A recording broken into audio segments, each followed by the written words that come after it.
Welcome, everyone. This is our webinar on signs that your body may not love carbs. I'm Rebecca Thistlethwaite.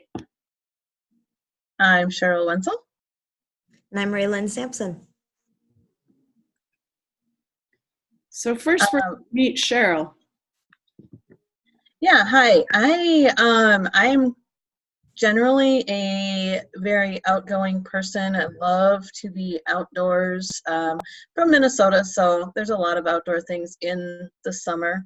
I definitely am not a winter fan, but we tolerate it because the summers are awesome here. Camping, fishing, hiking especially.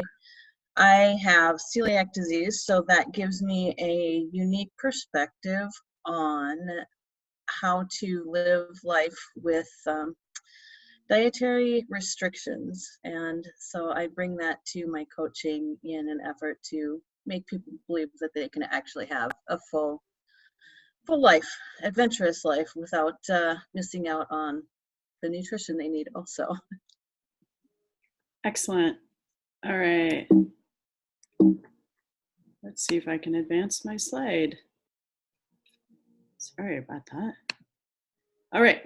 And I'm Rebecca Thistlethwaite. I've been eating healthy organic food for about 30 years and gone through different phases in my diet, from being a vegetarian to being an actual farmer who raised animals for a dozen years.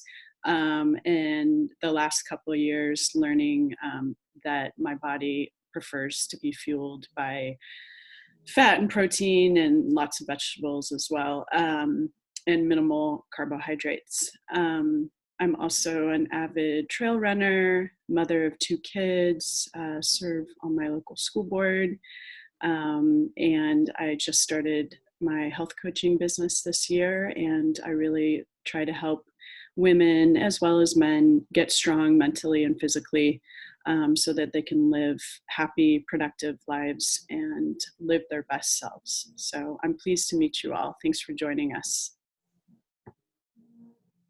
And there we go. All right, so I'm Raylan. Pictured there with me is my fiance, James, getting married in August. So, but otherwise, I've been a personal trainer for a couple of years now. I got into personal training because I always wanted to be kind of that little nutrition niche for people, kind of to help them on their usually more so weight loss or weight gaining journey, but I'll take any sort of journey you got for me that involves the fitness aspect and nutrition. I'm more than happy to be on board. But then from there, I have a corgi. So if you've seen those big-eared, short-legged dogs, that's what I got. Her name's Lily.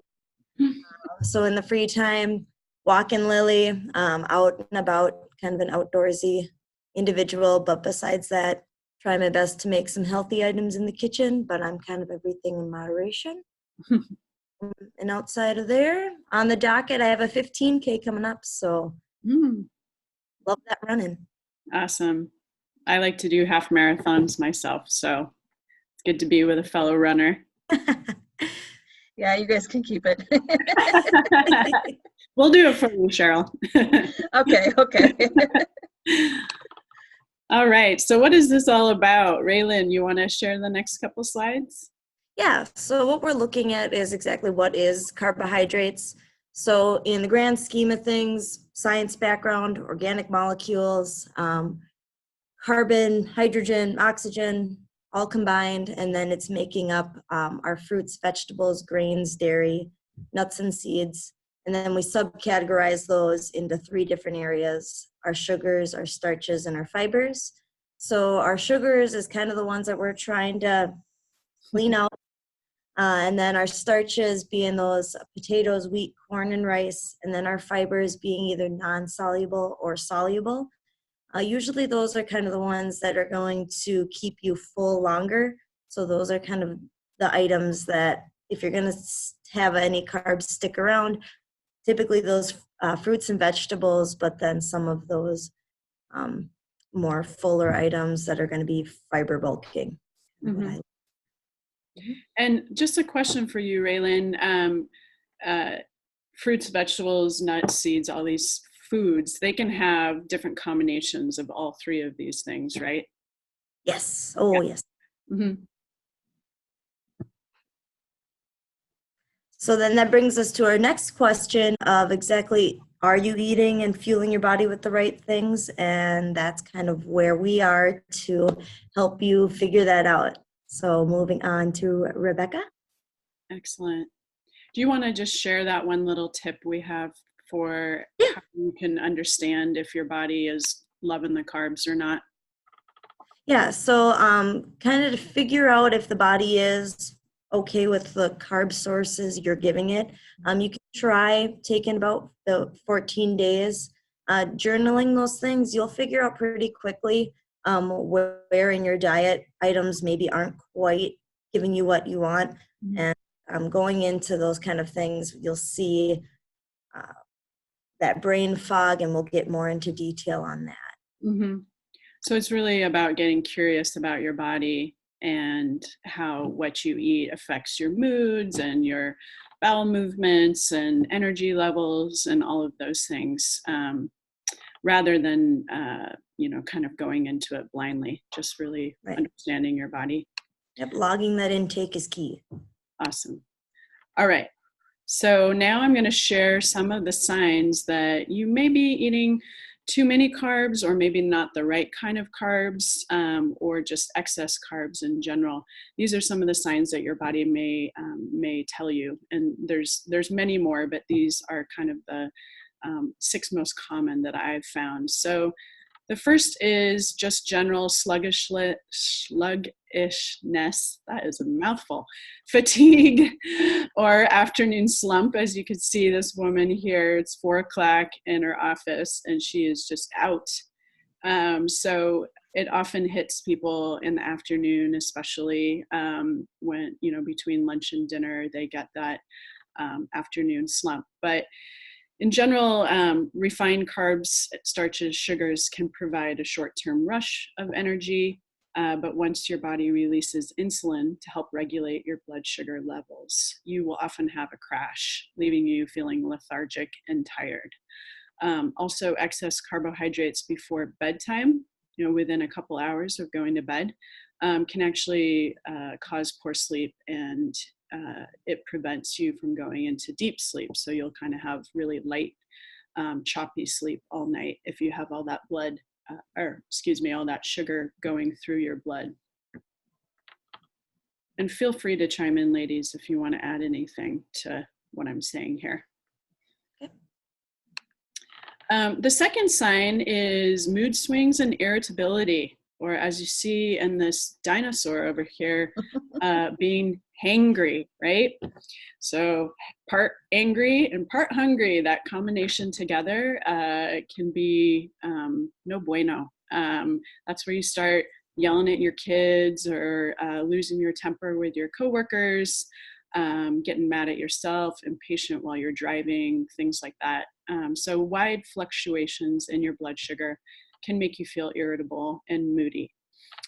Reducing your carbs will help even out that hunger and the mood swings throughout the day. So instead of the pendulums, swinging really wildly, you'll kind of stay in more of a middle zone of calmness as you reduce your carb consumption. Yeah. You experienced with that, ladies? Yeah, and just to bring that one just a hint further, I know we talk about inflammation too, but just the inflammation on processed foods in general, and the sugars, really can affect your mental health, which goes a little bit deeper into just a mood swing, into a complete depression and anxiety. I know that for myself is huge. So keeping that inflammation, brain inflammation really is what it is, down, so that you're not anxious and depressed. Yes, absolutely. All right, so another sign you may be eating too much sugar or too many carbs in general is that you have these intense cravings at different times of the day or different times of the week or month. Some women may experience it at a particular time of the month. But your brain increases dopamine in response, to eating sugar. So when you eat foods with sugar or refined carbs, that'd be like refined flours, your brain will light up and release dopamine and stay that way, giving you constant food cravings. So it's very similar to the excitement the brain receives from drugs and alcohol, this dopamine response. And it can intensify, the more sugar that you consume, the more that the brain wants that constant reward of dopamine hits.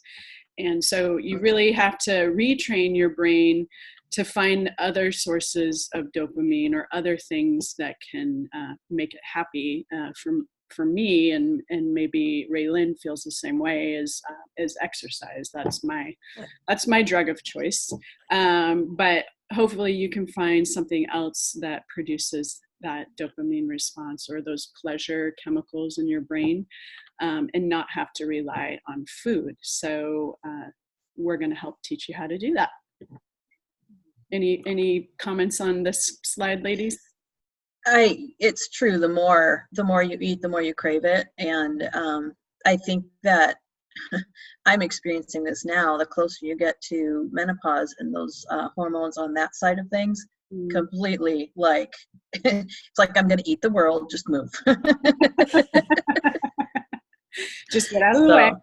Yeah, so that's definitely, and the more I eat, the worse it gets. So if I can pull myself back into more of a keto mindset, then it doesn't bother me. But if I eat any starches at all, and potatoes are my downfall, then I want everything. And I think, yeah, go ahead, Raylan. I think right now with the holiday season, maybe this would be the time for people to really see how they're feeling. So if finding that they're diving into those Christmas cookies way too much, then maybe, if they're feeling, these certain heights, see it, and then come to us. Yeah. Yeah, I mean, stress can cause cravings, various mood swings, anxiety as well. So we really encourage people to just kind of get curious about their bodies, to pause, to take a moment and to really think, like, is this true hunger? Is this a true need? Or am I trying to cover up, for something else? And then I also find, you guys may notice this, that especially this time of the year where there's, platters of cookies and pie and cakes everywhere. But the more I give in to those sweet cravings, the more sweet cravings I have. Whereas if I just stick with savory foods, like for dessert, sometimes I'll eat a hard cheddar cheese or something. The more I train my body to not need that sweet taste, and then I just stop craving it. But if I give in to just a little bit of sweetness, then it's like a cascade of needing that constant sweetness. You guys notice that? Yep. Absolutely. Yeah. So. Yep. Okay, another sign that you may be a carb addict is that you're always getting hungry. 2 hours after a meal and you're hungry again. I used to notice this when I actually used to eat cereal for breakfast, which I think is complete junk food now at this point in my life. It's for my body. But if I am hungry an hour after eating a bowl of cereal, something's obviously wrong there. That meal was not satiating. It didn't give my body what I needed. So simple carbs they're not satiating. They don't fill up. They don't have a lot of fiber. Most of the fiber's been stripped out. So they don't fill your belly. There's very little nutrients in it. So it's not feeding your body with the nutrients that it needs. So therefore you'll feel hungry again pretty quickly. And then when you have that blood sugar spike and then crash after the insulin response, your body will produce more of a hormone called ghrelin, which signals hunger. So that hormone gets released when your insulin goes down, and then you think you're hungry again. Even if your belly is full, even if you've had plenty of calories in that earlier meal, you think you're hungry again. And then glucose in general it's a great fast fuel, for high intensity exercise or things like that. But it's sort of like kindling in a fire, whereas fat, and to a lesser extent protein, is more like a log that you put in a fire that lasts all night long. So it's a slower burning fuel, so you won't get hungry immediately again. Any thoughts on this, ladies? I think from my perspective, at any rate, a lot of these carbs that we're talking about here, especially like the breakfast cereals and the really simple carbs, also are 99, probably 99% gluten also. And so whether or not you're sensitive or have celiac or not, it's just not really all that good for your body. So that is another thing to consider when you're looking at the simple carbs. You take those out and you take most of your gluten out also, and that's a bonus for a lot of people. That's a good point. Raylan, any thought about the constant hunger when you're eating a lot of simple carbs? I mean, I understand. It makes sense. I mean, nutrition knowledge and everything, I'm like, I get it. Yeah. So if anyone's kind of in question of maybe the understanding why, with even in the slide with glucose being a fast acting, I get that. Like, that's why typically with, Oh,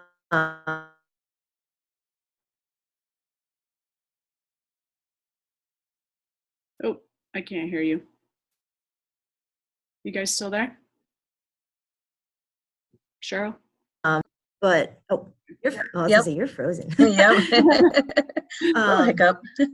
But like I had said, sometimes I feel that there is a time and place for, usually in the sense of if I can get them to eat more of a fruit or something, not necessarily be like, here, have a candy bar, because some people will do that, but that's not usually my go-to.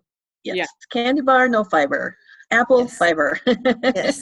Yes. And in our program that we'll talk about at the end, we are going to have we are going to be providing some special information for athletes and for exercise. So how to get that glucose if you are doing that high intensity type of movement, while maybe combining it with some fiber, like a piece of fruit or other key nutrients. So it's not just a hit of glucose. All right, so stubborn weight is another sign. If you are one of those people that, have been restricting calories for a while, you've been exercising like crazy, and you still have, 5 to 20 pounds just holding on to you that you can't seem to lose no matter what you try, particularly in the midsection, because that is where carbs like to store fat. Is the fat cells really like to accumulate around the liver and around the organs. In the midsection of the body is where you typically see that.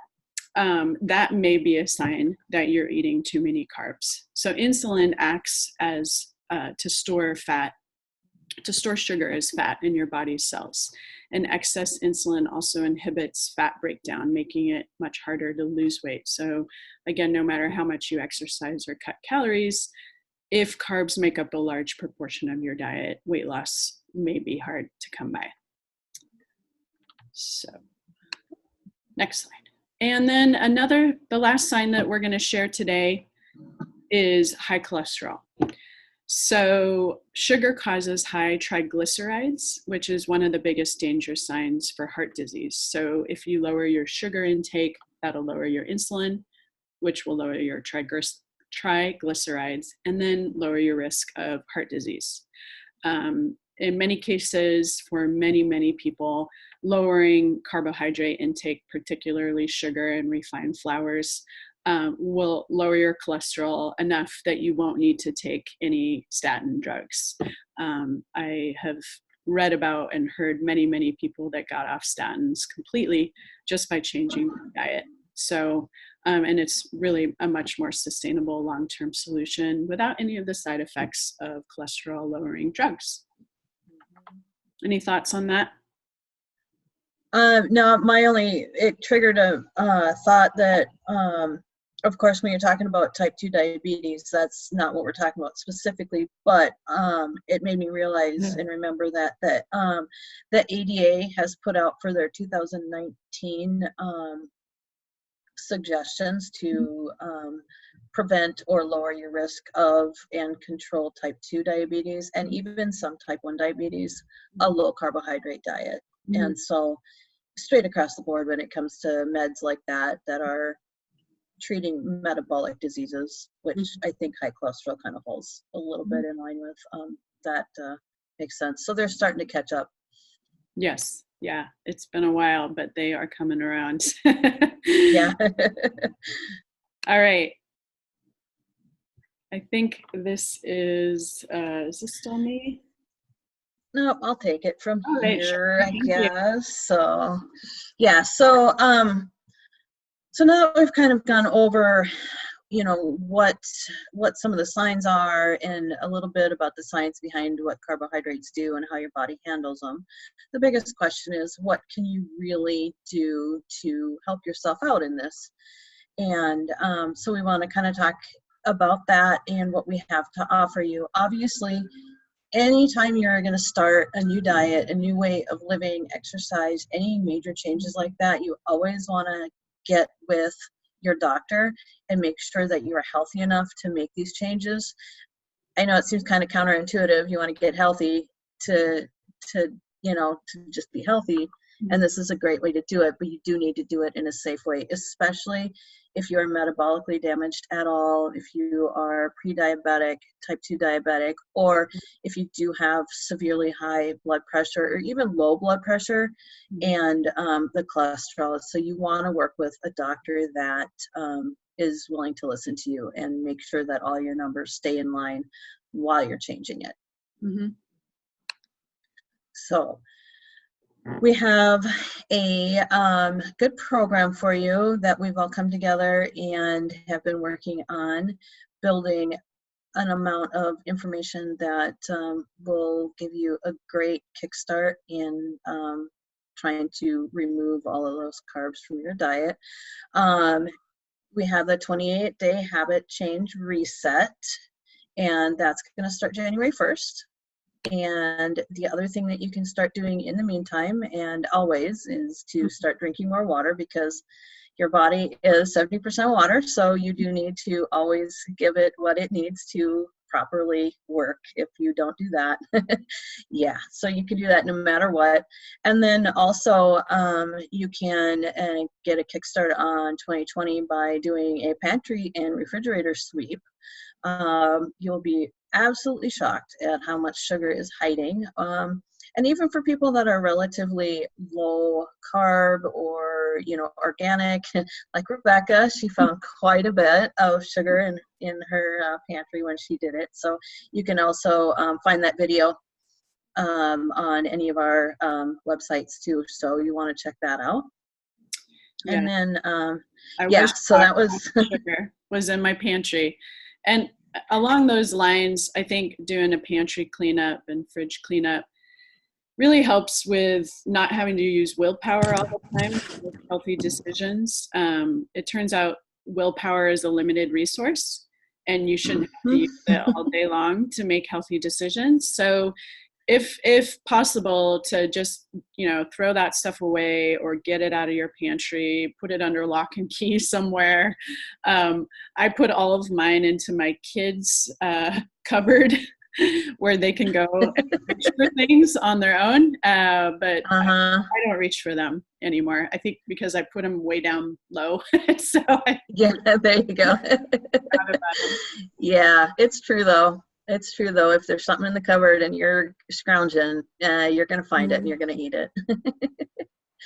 So for sure. And as we were kind of covering all of the signs and symptoms of being kind of a carb addict, we touched on many of the things that some of our previous clients have mentioned. In particular, what we were just talking about, the motivation needed to kind of stay on track. So they're finding the motivation and the accountability within this program. Also, the increased energy, decline in the brain fog was huge, probably the biggest outtake from one of our clients. And then the last kind of outtake has been really just becoming more aware. And that kind of goes back to what we were talking about, is just doing that 14-day diet log, so you can just see.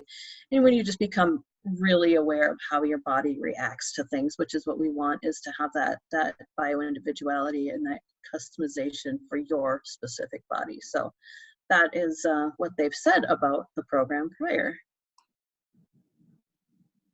And so I can kind of just talk a little bit here about how we can support you, because we do believe that you are more than capable of becoming very healthy and removing it. At the very least, we're not asking you to go all the way into this hardcore keto, you know, although if that's your goal, that this will definitely bring you there. But just removing those processed sugars and the processed flours and stuff. And so our program is designed to do that in a phased approach, where we do a different type of carb every week. So you're not just going cold turkey on all the carbs. We ease you through it. We walk you through it. We have the small group coaching in the Facebook, private Facebook group. And anytime you're needing support from either the coaches or, you know, your peers in the group, that is available to you. Again, that's private, so nobody else can see on the big wide web what you're doing. We also have a 30-page PDF guide that we send to you when you sign up. And that gives you a lot of the summarizations and a lot of the details that we will go into individually, you know, on the program. Private coaching is available. We do have a couple different programs set up for that, and that's available through all three of us. So if you're feeling, whoops, Yep. There we go. That's okay.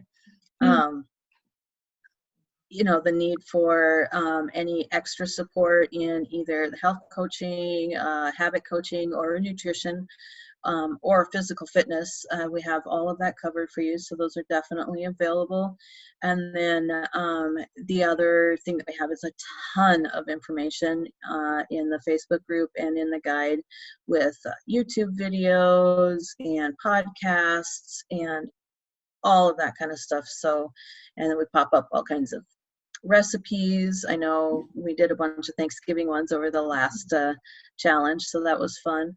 And then live videos, conference calls, hot seat coaching if you get in on the live calls. And so we have a lot of things packaged up for you in this package. So, and we have some holiday specials going on too, so look for those to be posted very soon. And how can people sign up for this, Cheryl?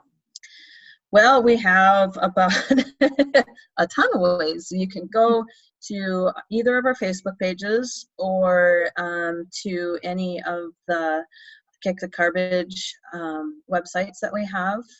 We have a quiz going. We have a webinar sign-up page going.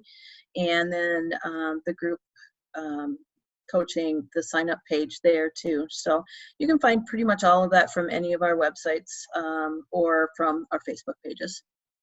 Excellent. Well, it's been a pleasure chatting with you ladies. I'm going to wrap this up now. So thank you so much for being here and for all your work, supporting people to get healthy and to live their best selves. So thank you, and have a great day, everyone.